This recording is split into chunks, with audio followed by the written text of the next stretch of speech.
Glória a Deus. Senhor presidente, mesa diretora e a todos os obreiros, a paz do Senhor Jesus. Graças a Deus. Meus irmãos, neste momento eu quero aproveitar e te convidar a se colocar de pé para fazermos a leitura da palavra de Deus, pedindo a Deus nessa tarde muita misericórdia, né? Porque falar a palavra de Deus já traz um peso, né, irmãos? Falar obreiros traz um peso maior ainda. Falar depois da fala do pastor, aí eu canto, pregar o quê, né? Mas Deus vai dando graça. Gênesis capítulo 26. Gênesis capítulo 26, versículo de número 17 e o versículo de número 18. Esta manhã, quando o pastor nos falou para estar trazendo uma palavra, confesso que estava pensando em falar sobre outro texto, mas o Senhor me levou a esta passagem. Eu gostaria de falar nesta manhã, nesta tarde, sobre interligando as gerações. Interligando as gerações. Que diz-nos assim, Gênesis capítulo 26, versículo 17 e 18. Então Isaque partiu dali e se acampou no vale de Gerar, e aí se estabeleceu.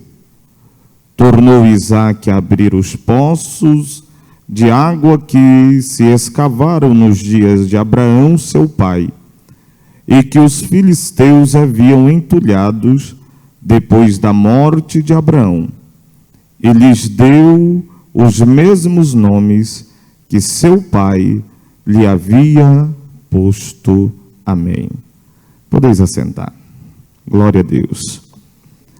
Queridos e amados irmãos, nesta tarde eu gostaria de compartilhar um pouco acerca deste capítulo 26 de Gênesis, aonde nós vamos ver aqui o momento em que a terra estava vivendo, que era um momento de certa dificuldade. Quando nós observamos o capítulo 26, o verso 1, a Bíblia vai falar de uma dificuldade que estava tendo naqueles dias, que era a fome. A Bíblia vai dizer que houve fome na terra. E diante desta situação, nós vamos observar que Isaque, ele entende, vendo a necessidade e a situação que estava vivendo, que precisava tomar uma atitude, exatamente para que ele não viesse perecer junto com a sua casa. E Isaque, ele entende que precisa tomar uma atitude, e até essa atitude iria gerar uma mudança na sua vida. Porém, queridos, nós vamos observar que esta dificuldade da fome, ela não aconteceu aqui pela primeira vez, né? A Bíblia vai dizer que nos tempos de Abraão também havia ocorrido. Nós vamos observar isso lá em Gênesis 12:10, que houve fome no tempo de Abraão. E não só no tempo de Abraão, né? No decorrer da Bíblia nós vemos vários cenários aonde a fome chegou, como nós vemos no tempo de José, nós vamos ver também no tempo de Elimeleque e Noemi, nós vamos ver a fome no tempo de Davi, de Elias, de Eliseu. Nós vamos ver também o Senhor falando lá em Mateus 24 sobre um período na tribulação que teria um período de fome, né? Nós vemos lá em Apocalipse também falando de fome. Então fome é algo que acontece em todo o decorrer da história e sempre vai acontecer. Mas aí dentro disso, agora Isaque, ele entende que ele precisa tomar uma decisão para não morrer, para não perecer, para não ver a sua casa perecendo. E diante disso, ele tende a fazer uma mudança, tende a querer ir embora. Porém, antes que Isaque ele tome essa atitude de se mudar, a Bíblia vai dizer que o Senhor lhe apareceu. Há uma preocupação de todos quando as coisas apertam, né? A gente quer tomar algumas atitudes, e isso é coerente e correto, e eu ficaria preocupado se algum homem, vendo uma situação precária dentro da sua casa, atingindo a sua casa, se acomodasse e não quisesse resolver, tomar uma atitude para sair deste cenário. Porém, nós vemos que com Isaac, antes dele tomar uma decisão, o Senhor lhe apareceu e lhe deu uma direção. E aqui eu vejo que nós precisamos tomar, às vezes, decisões. Mas nós precisamos, antes de tomar as nossas decisões, pautar as nossas decisões à vontade de Deus. Porque às vezes tomamos decisões sem consultar o Senhor, e às vezes não consultamos a Deus com medo da resposta de Deus. Mas precisamos nos subjugar à vontade de Deus para que a bênção de Deus chegue sobre a nossa casa. E nós vemos então que o anjo do Senhor, ele vai aparecer a Isaac no capítulo 26, o versículo de número 2, e o desejo de Isaac, observa que era repetir a mesma situação que o seu pai Abraão fez, descer ao Egito. Ele queria repetir o mesmo ato. É interessante que ele quer repetir alguns erros que o seu pai cometeu. Aí o Senhor aparece e diz: não desças ao Egito, não vais para lá, fica aqui, porque se você ficar aqui, aí o Senhor dá uma condição: olha, a coisa pode não estar do jeito que você queria, mas fica onde eu te coloquei, que se você ficar onde eu te coloquei, eu tenho uma promessa para a tua obediência. Eu tenho uma promessa para aqueles que obedecem, porque aqueles que obedecem, eles recebem promessa e são alcançados e alvejados pela bênção de Deus. E o Senhor diz: olha, fica aqui, habita na terra que eu te disser. E se você habitar nessa terra, se você morar nessa terra, a primeira promessa que eu te faço é que eu serei contigo.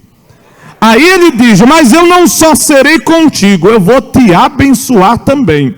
E além de te abençoar, eu não vou só abençoar você não, eu vou abençoar também a sua descendência.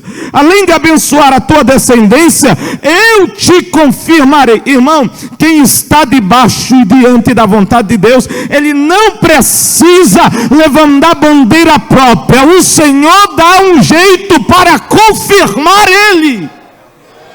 É só ficar aonde Deus te colocar, que o Senhor te confirma. Você não precisa levantar a bandeira própria, você não precisa falar: mas eu ainda estou nessa situação. Fica onde Deus te colocou, que o Senhor te confirma. O Senhor está dizendo: eu te confirmarei. Eu te confirmarei. E aí ele continua dizendo: olha, eu confirmarei o juramento que fiz com Abraão. O que eu falei para Abraão vai ser confirmado também na tua vida. E aí ele termina dizendo assim: e multiplicarei a tua descendência como as estrelas, e te darei todas estas terras, por meio delas serão benditas entre as nações. Então observa que o Senhor está dizendo: olha, a condição é: fica aonde eu te ordeno. Mas se você ficar aonde eu te ordeno, eu tenho bênçãos para te alcançar neste lugar. Isaac, então, ele resolve ficar, obedecer a voz de Deus. E a Bíblia vai dizer que agora Isaac, ele vai ficar na cidade de Gerar. A cidade de Gerar, que é onde Isaac se estabelece, era a principal cidade dos filisteus no tempo de Abraão e de Isaac. Ficava localizada ali ao sul da Filistia e distante um pouco de Gaza. Então ficava naquela região, essa cidade, e ali Isaac vai habitar.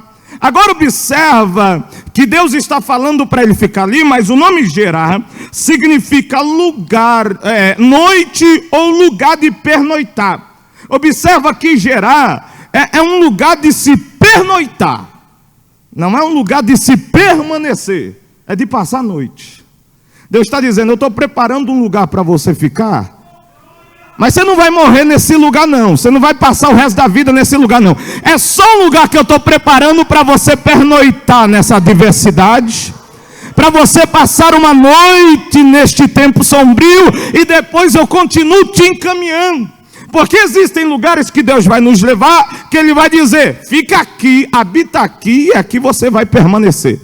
Mas existem lugares que o Senhor só vai te levar para pernoitar lá, para passar um tempo. Aí depois de um tempo o Senhor diz, aqui eu já cumpri o propósito com você, aí o Senhor te conduz. E o crente, ele precisa estar debaixo da direção de Deus, para saber, porque a Bíblia diz, bendito serás ao entrar, ao sair. O crente tem que saber a hora de entrar, mas também tem que saber a hora de sair, debaixo da direção de Deus. Aí a Bíblia vai continuar dizendo que ele permaneceu ali em Gerá, que era um lugar de transição.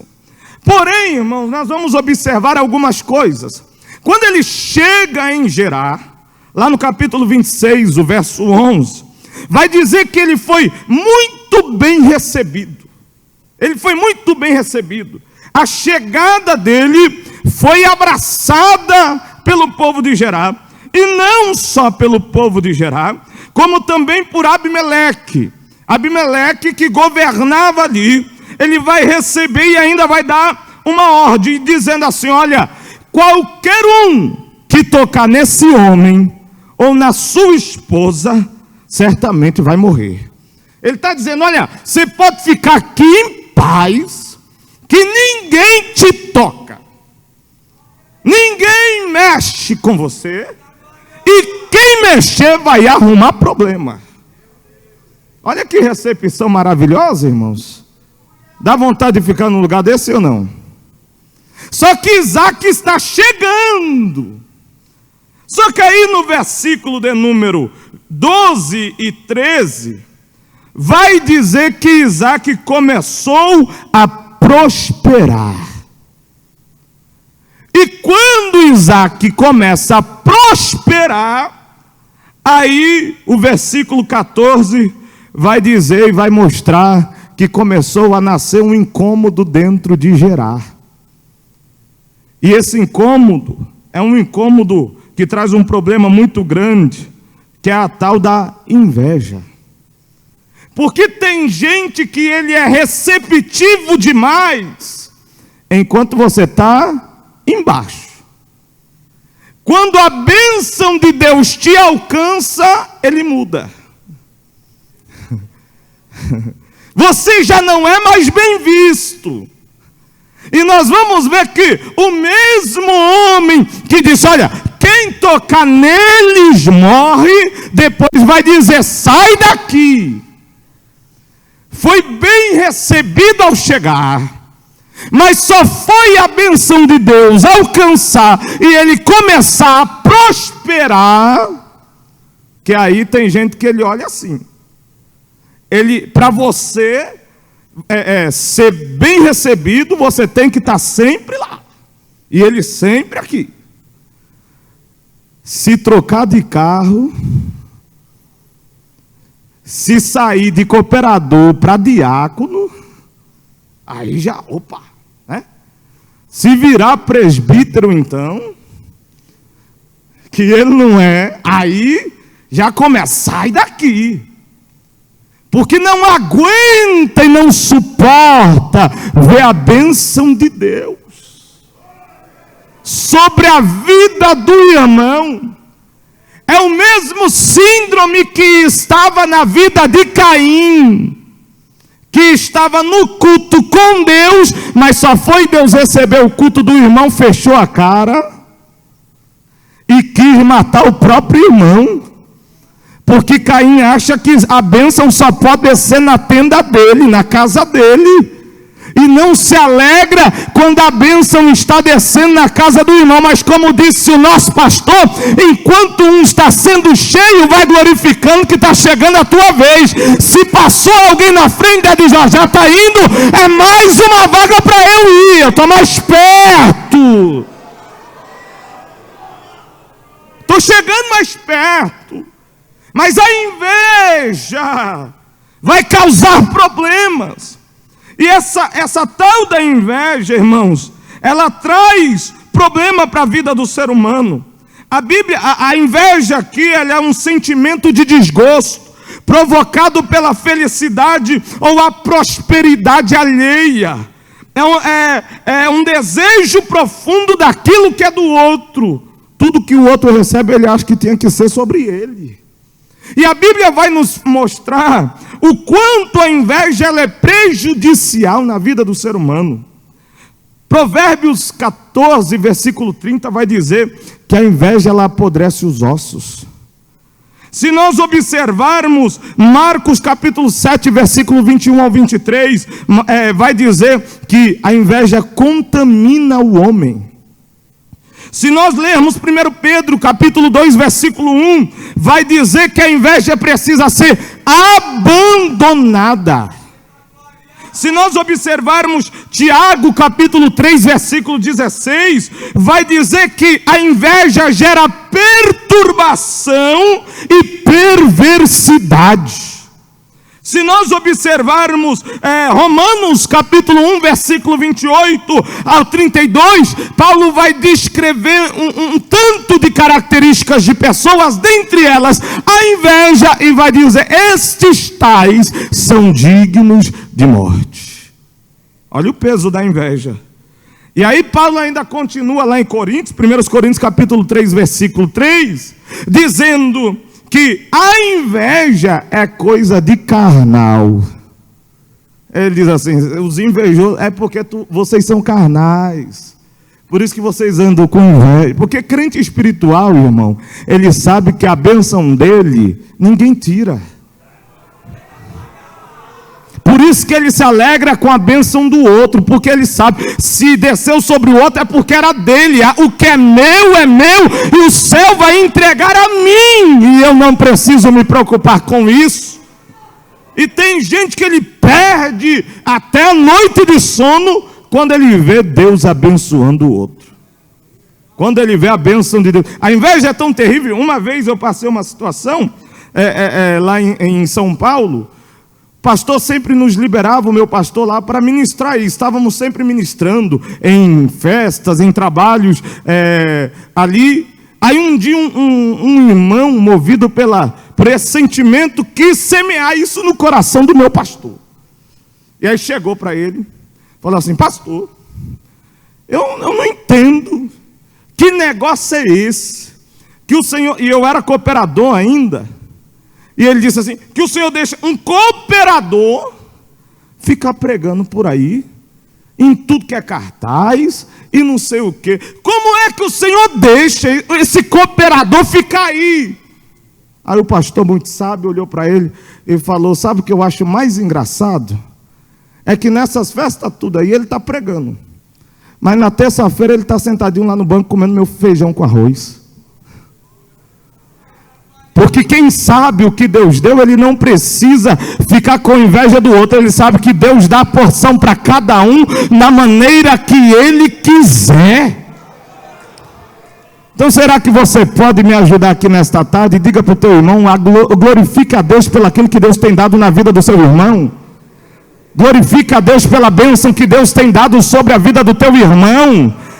Agradeça a Deus pelo que Deus tem proporcionado na vida do teu irmão. Aleluia. E isso vai promover uma situação que agora eles vão ter, Isaac vai ter que sair, porque o mesmo que recebeu agora está mandando ele embora, está dizendo: sai daqui, nós não queremos você aqui. E ele ainda diz por quê? Ele diz: porque você ficou mais poderoso do que nós. Você cresceu demais, né? Você cresceu demais, você está muito poderoso, está mais poderoso que a gente, então sai daqui. E a Bíblia diz que Isaac, então, ele vai sair, mas ele permanece ali na mesma região. E quando Isaac, ele sai, a Bíblia diz, a partir do versículo 16, Abimeleque manda ele sair. Nós vamos ver que quando Isaac ele sai, ele vai fazer agora algo interessante.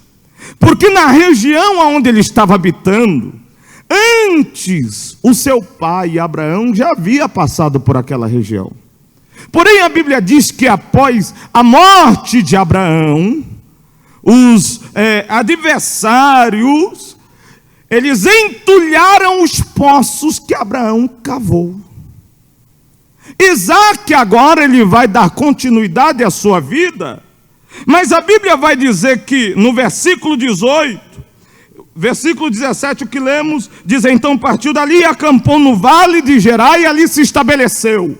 Aí no versículo 18 diz assim: e tornou Isaac a cavar ou a abrir os poços que foram cavados nos dias do seu pai Abraão, que os filisteus haviam entulhado após a sua morte. Observa, Abraão cavou poços, mas morreu. Os filisteus vieram e entulharam poços que Abraão cavou. Eles estão entulhando os poços que Abraão cavou, exatamente para que aquilo que Abraão fez fosse esquecido, não fosse lembrado, para que ninguém passasse ali e dissesse como aquela samaritana, que tanto tempo depois diz aqui, foi o pai Jacó, para ninguém se lembrar. Vamos entulhar, vamos apagar a história. Isaac vai agora para aquela região, e a Bíblia vai dizer na continuação que Isaac ele vai cavar os seus poços. Talvez um dia a gente fale sobre os poços que ele cavou. Ele vai cavar os seus. Mas o que eu acho lindo é que antes dele cavar os seus poços, ele vai desentulhar os poços que o seu pai cavou. Isto daqui nos traz um entendimento sobre a importância da ligação entre as gerações. Isaac, ele poderia simplesmente negligenciar os poços do seu pai e cavar os seus. Mas Isaac está dizendo: antes de eu cavar os meus, eu preciso desentulhar os dos meus pais. O que ele está dizendo com isso? Observa que aqui pode ter dois problemas: ele cavar os dos pais, ele desentulhar o dos pais e se acomodar com o que os pais cavou. Que tem gente que ele fica sempre naquilo que Abraão fez, ele não avança. Ou ele poderia negligenciar o que Abraão fez e falar: não, agora é meu tempo, agora eu vou fazer do meu jeito. Deixa entulhado isso daí e eu vou fazer da minha maneira. Mas ele está mostrando que o que Abraão fez ainda serve para ele. E o que Abraão fez não impede ele de continuar fazendo. Porque tem gente que entende que para ele bem ele precisa apagar a história de Abraão. Mas antes dele chegar ali, Abraão já tinha passado ali. Abraão já tinha caminhado naquelas terras. Abraão já tinha cavado o poço ali. E Isaac está dizendo: a minha geração não vai esquecer a geração que passou. Ela vai dar continuidade ao que foi feito. E nós precisamos entender a importância dessa ligação entre gerações. Porque Salomão ele escreve lá em Eclesiastes capítulo 1 versículo 4, dizendo assim: uma geração vai e outra geração vem, mas a terra continua, permanece para sempre. Ele está dizendo: a terra está aí, vem geração, faz a obra, aí ela vai, aí vem outra, faz, e a obra continua. Porque também tem gente que pensa: se eu não tiver, a obra acaba. E Salomão está dizendo: uma geração vem, outra geração vai, e a terra continua aí, a obra continua aí. Então não adianta eu querer bater o pé: não, mas se eu não for, o pastor tem que vir aqui, porque se eu não for, vai acabar nada, irmão. A terra permanece, uma geração vem e outra geração vai. A obra continua, uma geração vem e outra geração vai. Porém, Salomão está dizendo exatamente que a terra é a mesma, a obra é a mesma, mas são gerações trabalhando na mesma obra. Isso daqui é coisa tão linda. Se você parar para pensar que você está trabalhando na obra que Jesus começou, que Pedro continuou, que Paulo expandiu, aí o Senhor pegou eu e você lá fora, colocou aqui e diz, uma geração passou, mas continua na mesma obra, na mesma obra, na mesma obra, é na mesma obra, é na mesma obra, não é outra obra, não, a obra não mudou, a obra é a mesma, o que mudou foi as gerações, o que mudou foi os homens, porque a obra, as gerações passam, mas a obra é a mesma. Passou Jesus, passou depois Pedro, Jesus foi assunto ao céu, Pedro deu continuidade, depois veio Paulo, depois veio grandes homens, passaram-se grandes homens nesta obra chamada Assembleia de Deus, já estão na eternidade, e Deus escolheu você para ser a geração que continua na mesma obra. Aleluia, aleluia, aleluia. E nós já vamos falar um pouco mais sobre essas gerações, mas eu fiquei pensando, o que é que pode, qual que é o elo que faz as gerações continuarem? O que move uma geração aí e a outra chegar e continuar na mesma obra? Aí eu fui ler a Bíblia e percebi que tem uma força motora que move cada geração. E que força é essa? A fé. Olha o que Paulo diz a Timóteo, lá no capítulo 1 da primeira epístola, versículo 5. Ele diz assim, segunda epístola, capítulo 1, versículo 5. Ele diz assim, ó Timóteo, eu quero trazer à memória a fé não fingida. Mas essa fé não está aí por agora, ela chegou faz tempo. Ela vem das gerações passadas. Primeiro ela habitou na tua avó Loide. Da tua avó Loide ela passou para a tua mãe Eunice. Ah, Timóteo, eu tenho certeza que ela já impregnou em você. Paulo está dizendo, chegou na tua avó passou para a geração da sua mãe passou para você. Nós estamos aqui exatamente porque a fé nos move. Observa que a fé é tanto essa força motora que faz com que as gerações dê continuidade, que se você ler Hebreus capítulo 11, no versículo 8, vai dizer assim, pela fé Abraão. Aí no versículo 20, pela fé Isaque. No versículo 21, pela fé Jacó.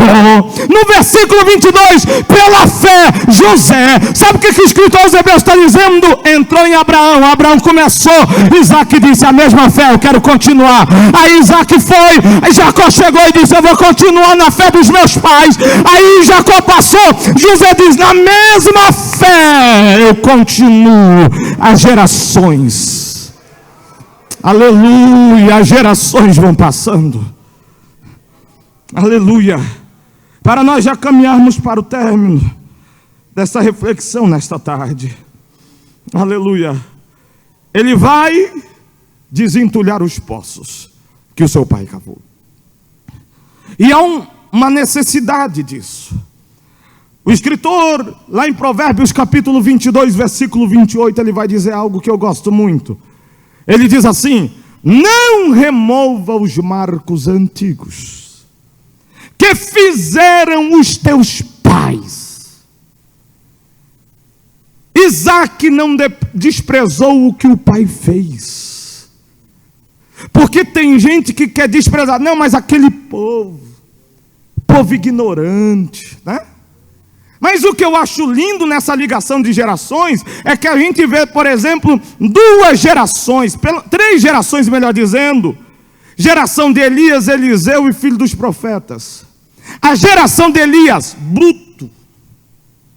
Alguém chamava e dizia, homem de Deus. Ele dizia, se eu sou homem de Deus, cara, fogo do céu consuma todo mundo. Bruto. mas fazia o que a maioria não fazia. Era bruto, mas fazia fogo cair do céu. Olha para Eliseu, não tem muita coisa. Meu filho, qual que é a sua disponibilidade? Ele joga a capa e diz, bora. E não tem conversa. Bruto. Mas era necessário para aquele tempo fazer a fogo cair do céu. Depois vem a geração de Eliseu. Um pouco mais tranquilo, né? Um pouco mais moldado. A porção dobrada, né? Já era um pouco mais comedido. O menino deixou a ferramenta cair. Se fosse Elias, era fogo nele. Mas o Eliseu está olhando para o menino e dizendo, onde é que foi que caiu? Vamos resolver o problema. Porque cada geração serve ao teu tempo. Agora, se a gente às vezes, mas aqueles irmãos ignorantes, era ignorante, mas quero ver a gente fazer o que eles fizeram. Entrar aonde eles entraram, pisar aonde eles pisaram, desbravar onde eles desbravaram. Hoje veio um jovem obreiro aqui dizer, não despreze os marcos dos pais, mas dê continuidade a eles. O Ramando Rakalamara Sergue. Você pode até ter a porção dobrada, ser mais entendido, mas precisou Elias para enfrentar Acabe e Jezabel e fazer fogo cair do céu, para você poder ter essa graça. Aleluia. Geração. Jeremias 6,16 vai falar sobre isso. Deuteronômio 19,14 vai dizer, não mude os limites do teu próximo, que estabeleceram os antigos da tua herança, que receberas na terra em que te dá o Senhor teu Deus para possuir. Ele está dizendo, não mova os limites, tem coisa que não deve mudar. Aleluia. Nós somos de uma igreja que chegaram homens aqui, chamando às vezes Jesus de Jesus, mas dizia Jesus e salva, Jesus e cura, Jesus e batiza com o Espírito Santo, e breve Jesus e voltará, e Jesus salvava, e Jesus curava, e Jesus batizava com o Espírito Santo, e Jesus estava preparando a igreja para ser arrebatada. Aí a gente fala, mas essa mensagem é ultrapassada, é mensagem lá de trás, mas a Bíblia está dizendo, não mexa nesses termos, não mexa nesses estabelecidos pelos antigos, não mexa no que foram colocados por eles, porque esta mensagem que trouxe a base para que nós estivéssemos aqui hoje desfrutando de tudo isso. Existem marcos que não podem ser ultrapassados. Às vezes nós vemos nosso pastor falando e trazendo algumas situações, e a gente pensa, mas o pastor falando disso é porque tem marco que não dá para ultrapassar. Tem coisa que precisa desentulhar e dizer, isso daqui foi nosso pai que cavou. E ele cavou porque era necessário. Mas para que nós concluamos, meus irmãos, aleluia, nós vamos ver que quem não remove os marcos antigos, ele preserva mesmo que isso custe a sua vida. Lembra? 1 Reis capítulo 21, versículo do 1 ao 3, nós vamos ver a história de Nabote. Acabe disse, eu quero essa vinha aí. Ele olhou, falou o seguinte, você pode pagar o que você quiser, mas isso daqui foi dos meus pais, é herança, é marco. E isso daqui eu não negocio, não vendo, não troco, não dou. Não abro mão por uma facilidade. Aqui eu aprendo que marcos não tem preço, mas tem valor. Tem coisas que os antigos, que os que vieram antes de nós, plantaram em nós, que são inegociáveis. Inegociáveis. Observa Tinha alguns exemplos para tratar, mas eu vou passar isso daqui. Mas observa o que acontece quando uma geração, ela perde essa ligação de gerações. Juízes capítulo 2, versículo de número 8 ao 12, vai falar ali de uma geração após a morte de Josué. E aí o texto vai dizer que outra geração após esta se levantou. E essa geração não conhecia a Deus e deixaram o Deus de seus pais. Olha o problema de quando perde o vínculo de geração. Levanta uma geração que não conhece Deus, o Deus de seus pais.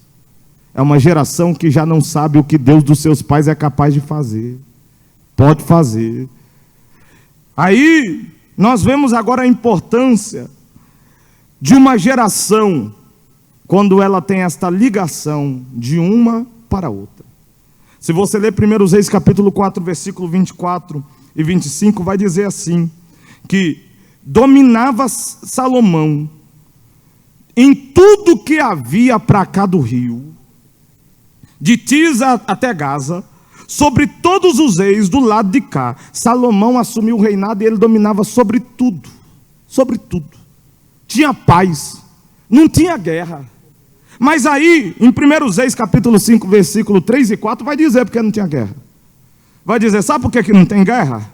Porque teu pai, Davi, lutou todas elas. Teu pai lutou todas as guerras para que você pudesse reinar em paz. Irmãos, nós não podemos ser negligentes a ponto de pensar que só fomos nós. Estamos hoje, congregamos em templos abençoados, ar-condicionado, tudo climatizado, som bom, tudo uma bênção. Mas sabe por que está tendo paz? Porque teve que passar um Davi e guerrear as nossas guerras, para que hoje a gente pudesse dar continuidade em paz. E o que você está querendo dizer com isso, evangelista Minadab? Eu estou querendo dizer duas coisas. Nós desfrutamos hoje do que a geração passada plantou. E a pergunta é agora, o que a geração que vem depois da nossa vai desfrutar? O que a minha geração está plantando? Observa que uma geração, ela passa, a outra vem, mas a terra permanece. Eu preciso fazer algo hoje, para que a minha geração, que vem após a minha, não seja conhecido como levantou-se outra geração que não conhecia o Deus de seus pais, que não via o Deus dos seus pais dentro de casa, Deus operando dentro do lar, Deus operando dentro da família, mas que vem uma geração que olha e diz assim, o meu Deus é o Deus do meu pai, é o Deus do meu avô, porque a geração continua. Observa que Deus, Ele é um Deus de gerações. Êxodo capítulo 3, versículo 6 diz assim, eu sou o Deus de teu pai, Abraão, o Deus de Isaque e o Deus de Jacó. Deus é Deus de gerações. Mas além disso, observa que o Espírito Santo, ele não é derramado só sobre uma, ele é derramado sobre as gerações. Joel capítulo 2, versículo 28 diz, e há de ser que depois derramarei do meu Espírito sobre toda a carne, e os vossos filhos e as vossas filhas profetizarão, e os vossos velhos terão sonhos, e os vossos jovens terão visões. Duas gerações recebendo o mesmo Espírito. O mesmo Espírito que opera na vida dos velhos, opera na vida dos jovens. Opera na vida dos jovens, opera na vida dos velhos. É por isso que os velhos não podem ficar mais no meu tempo, porque é o mesmo Espírito. E é por isso que os jovens também não podem ficar mais os velhos, porque é o mesmo Espírito derramando na vida dos velhos e na vida dos jovens. O mesmo Espírito que se derrama na vida das gerações. E eu concluo com esta fala. Salmos 145, verso 4. Uma geração deve ensinar a outra geração. Meus irmãos, deixa eu fechar a Bíblia aqui para não... Hoje pensando nessa passagem, o Senhor me fez entender a importância que que uma geração tem sobre a outra. Se uma geração amar a Deus sobre todas as coisas, a geração que virá depois vai querer amar ao Deus dos seus pais. Aleluia. Se uma geração exalar Deus, a geração que vem vai querer exalar a Deus. Se uma geração servir bem a Deus e ao ministério, a outra geração vai querer servir bem a Deus e ao ministério. Sabe por que eu estou aqui hoje? Porque as gerações antigas me inspiravam. Eu queria ser como eles. Eu queria estar no lugar que eles estavam. Eu queria chegar aonde eles chegaram. Eu me preocupo quando eu vejo uma geração não querendo mais o que nós temos aqui hoje. Mas nesta tarde eu gostaria de pedir autorização ao pastor para eu orar por vocês. Nesta tarde eu gostaria que você se colocasse de pé. Aleluia. E eu não vou ser ousado por orar não, misericórdia. Você vai orar, meu filho, só fazer uma reflexão aqui. Vocês não vão se escandalizar se eu disser para vocês que a geração de Josué falhou? A Bíblia está dizendo que a geração seguinte de Josué não conhecia Deus. A culpa dessa geração não conhecer a Deus é de quem? É do líder. É do líder. É que nós nos acostumamos. Pastor, eu falo, eles não querem. Eu peço, eles não obedecem. Ou não aceitam. Eu falo, eles não concordam. E a gente está achando certo. Está achando normal. Se está nos faltando autoridade, não é o grito da minha voz que vai dar, mas é meu joelho no chão, minhas lágrimas, diante daquele que tem toda a autoridade no céu e na terra. E eu preciso resgatar esta autoridade que Deus nos entregou.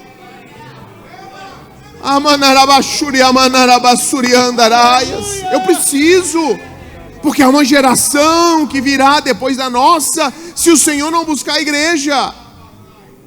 E já imaginou que triste? Por que aquela igreja fechou? Por que aquele templo maravilhoso, grande, que enchia, que lotava, não tem mais ninguém? Porque a geração de hoje não conhece o Deus daquela geração. Porque a geração não conhece mais o Deus dos pais. Que possamos assumir a nossa responsabilidade nessa transferência de geração. E claro, na medida da importância, da idade, da posição de cada um, todos nós temos essa responsabilidade. Ela pesa lá na sua casa, lá na sua família ela está pesando. Ela pesa no que os seus filhos acreditam. O que os seus filhos acreditam vão pesar no que seus netos acreditam. E o que eles estão acreditando? Qual o modelo que eles estão tendendo lá? O que nós estamos transferindo para nossos filhos? Meus amados dirigentes, o que vocês estão transferindo para a igreja que vocês dirigem? O que a igreja tem olhado e observado na vida dos senhores? Na minha vida, o que a igreja de Ariquemes, e pesa maior ainda, é um peso ainda maior, tem visto na minha vida, que seja digno de imitar, que seja digno de querer levar adiante, que eles possam conceber, não, eu preciso ser como meu pastor, eu preciso andar como meu pai. Essa responsabilidade é minha e tua. Não fujamos dessa responsabilidade. Meu amigo, tenha liberdade. Vamos neste momento, reflita sobre o que foi dito aqui nesta noite. Você está aqui hoje, irmão, porque alguém te influenciou. E nós precisamos transmitir. Eu vejo aqui 3 gerações aqui neste plenário nesta tarde. Eu vejo os Elias, eu vejo os Eliseus, eu vejo a minha geração, os filhos dos profetas. Aleluia. Vamos cavar poços, mas vamos desentulhar os poços que os nossos pais cavaram. Vamos continuar pregando que Jesus salva, que Jesus cura, que Jesus batiza com o Espírito Santo.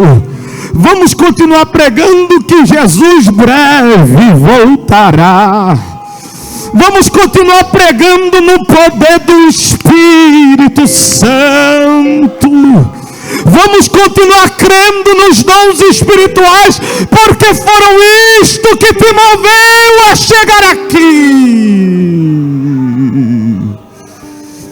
Ei, arraio, cando, rabacarabaio, rabacalacergue. Eu desejo fazer uma oração aqui. Eu gostaria de pedir, eu sei que estamos numa reunião de obreiro, mas se você puder colocar a mão sobre o ombro do teu companheiro. Aleluia. Talvez aí vai ter um Elias orando pelo Eliseu. Talvez aí vai ter um Eliseu orando por os filhos dos profetas.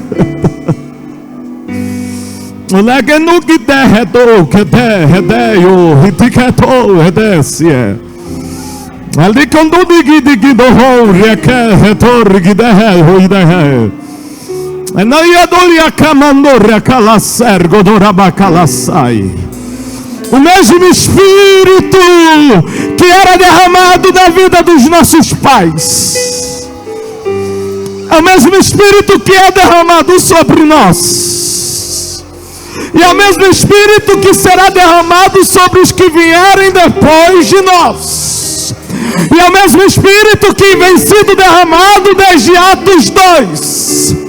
É o mesmo Espírito que inaugurou a igreja, é o mesmo Espírito que continua na igreja, visitando geração após geração, visitando geração após geração. Ela comunica dora cada sietera sai. E eu tenho uma notícia para os Elias aqui esta noite. Deus já preparou os Eliseus. Eu tenho uma notícia para os Eliseus aqui esta noite. A escola de profeta está sendo preparada. Eu tenho uma notícia para a igreja. A obra não para e não acaba, porque uma geração vem, uma geração vai. Oh, Espírito Santo de Deus,